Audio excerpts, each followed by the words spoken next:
देखो, शरीर की मृत्यु तो अर्जुन की भी हुई।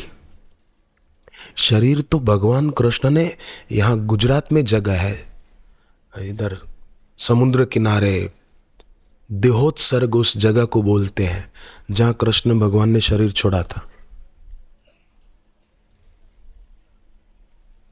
प्रभास क्षेत्र,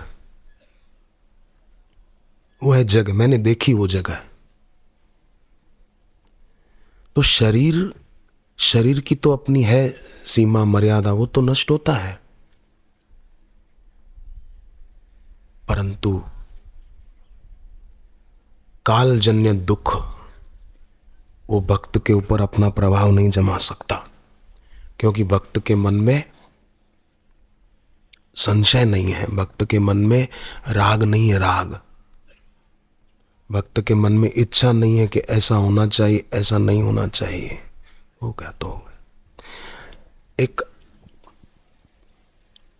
भक्त थे, खूब भक्ति करते थे। उनका एक का एक बेटा था, वो मर गया, 22 साल का बेटा मर गया। तो लोग आके कहने लगे, लो क्या मिला भक्ति करने से, आपका एक का एक बेटा था वो मर गया, भक्ति छोड़ दो, भगवान भगवान कुछ है नहीं, कहाँ तुम चक्कर में पड़े हो। परंतु वो भक्ति छोड़ते नहीं थे। एक दिन उनके बहुत निकट के रिश्तेदार आए उनके पास और कहा कि अब छोड़ दो ये भक्ति, माला घुमाना, पाठ करना छोड़ दो। आपको क्या मिला, आपका जवान बेटा मर गया, अगर भगवान होते, गुरु होते तो ऐसा होता क्या। तो उसने बड़ा प्यारा उत्तर दिया, कहा कि देखो, एक सेठ था, भक्त ने कहा, जो उसकी श्रद्धा तोड़ रहा था। कहा कि एक सेठ था, उसने एक जमीन ली, प्लॉट लिया, वहाँ फार्म हाउस बनाया, माली रखा कि बगीचे की देखरेख रखे, पौधे उगाए, फूल उगाए। माली बड़ा मेहनती था, बगीचा बढ़िया बना दिया, फूल खिले थे बढ़िया बढ़िया। एक दिन सेठ आया फार्म हाउस में घूमने को, तो फूल देखकर सेठ बहुत राजी हो गया। माली को कहा कि वो जो बढ़िया खिला हुआ है ना फूल, वो लेकर आओ। तो अब बताओ ये बात कि सेठ ने मांगा फूल माली से, जगह थी सेठ की, माली तो काम करता था, मांगा फूल, तो माली राजी होगा कि नाराज होगा, ये बात बताओ। बोलो भाई, माली राजी होगा कि नाराज होगा।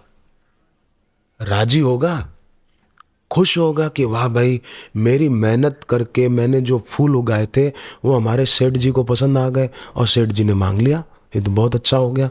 राजी राजी होके दौड़ के ले जाके दे देगा। तो भक्त ने कहा उस आदमी को कि ऐसे ही मैंने भी भगवान की इस बड़ी वाटिका में एक मेरा बेटा रूपी फूल खिलाया था, वो भगवान को पसंद आ गया, उन्होंने ले लिया, तो मैं क्यों इसमें दुखी हूँ, मैं क्यों नाराज हूँ, मैं क्यों भक्ति छोड़ दूँ। वो फूल पसंद आ गया ईश्वर को, इसमें मैं दुखी क्यों हूँ। एक कैसी भक्त की सोच होती है। भक्त होते ना, साधक होते हैं, उनकी सोच कैसी होती है। जैसे भगवान शिव जी, भगवान शिव जी की बात जब सती ने नहीं मानी और बहुत जिद पे अड़ी हुई थी, तो शिव जी ने इतना ही कहा, हरि इच्छा भावी बलवाना, हृदय विचारत शंभु सुजाना। शायद भगवान की ऐसी इच्छा है, शिव जी कह रहे हैं, हरि इच्छा भावी बलवाना, हृदय विचारत शंभु सुजाना। शायद ईश्वर की ऐसी मर्जी, जा भाई तू परीक्षा लेने जा। और फिर शिव जी दुखी हो गए क्या, नहीं, लिखा है अस कही लगे जपन हरि नामा, ये शिव जी भी जप करते हैं। तो आज का आदमी कोई शिव जी से बड़ा हो गया जो जप न करे, ऐसे समय में जप करने लग गए। तो कभी आपके घर में भी अगर आपकी सती कहना नहीं माने तो आप शिव जी को याद करना और सती का पति अगर कहना नहीं माने तो बहनें आप भी मीरा जी को याद करना, कोई बात नहीं, ये सब हमारी भक्ति बढ़ाने के लिए। वाह वाह वाह वाह, अच्छा हुआ आप कहना नहीं मानते तो ठीक है, मेरा राग कम होगा, मेरी आसक्ति कम होगी, मेरी भक्ति बढ़ेगी, फायदा मेरे को ही है, घाटा क्या है। वाह वाह, तो ऐसा अगर करेंगे तो उल्टा वो ज़्यादा कहना मानेगा, दुखी हो जाएंगे तो नहीं मानेगा।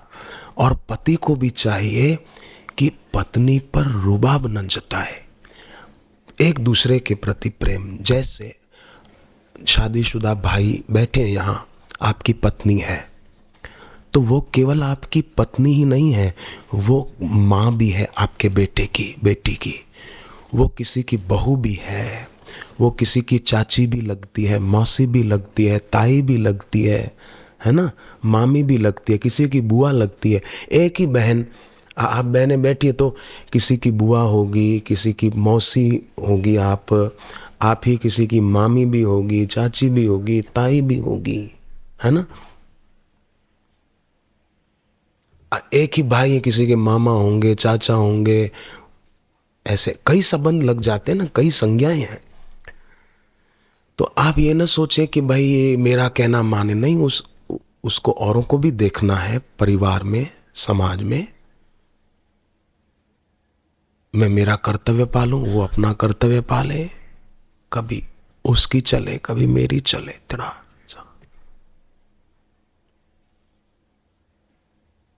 एक बहन ने तो मेरे को बताया, उसके जेठ और जेठानी उसको आने नहीं देते थे, तो वो श्री आशा रामायण की एक पंक्ति पढ़ती रहती थी, किया भाई का दिल परिवर्तन, करने लगी लक्ष्मी नर्तन, किया भाई का दिल परिवर्तन, करने लगी लक्ष्मी नर्तन। ये पढ़ती रहती, 108 बार पढ़ती थी। और 7-8 दिन में तो उसके जेठ भी कहने लगे, हम भी आश्रम चलेंगे, बापू कब आ रहे हैं, हम भी चलेंगे बापू जी के पास। ये देखो, ये उसने दृढ़ता से किया ना, ये दृढ़ता की बड़ी महिमा है इस मार्ग में। दृढ़ हो जाना है। आत्मविश्वास अगर हो न तो उपहास और व्यंग हमारे हृदय को भेद नहीं सकते। कोई कुछ भी कहे, कहता है कहने दो, मच्छर है, भूं भूं करता है, भले कर। आत्मविश्वास हो। जीवन का कोई भी क्षेत्र ऐसा नहीं है जहां आत्मविश्वास की भावना हमारे प्रभाव और समृद्धि में वृद्धि न कर दे। उससे, आत्मविश्वास से। और आत्मविश्वास प्राप्त करना है तो कुछ विशेषताएं अपने जीवन में होनी चाहिए। एक तो निर्णय करने की क्षमता होनी चाहिए, डिसीजन पावर।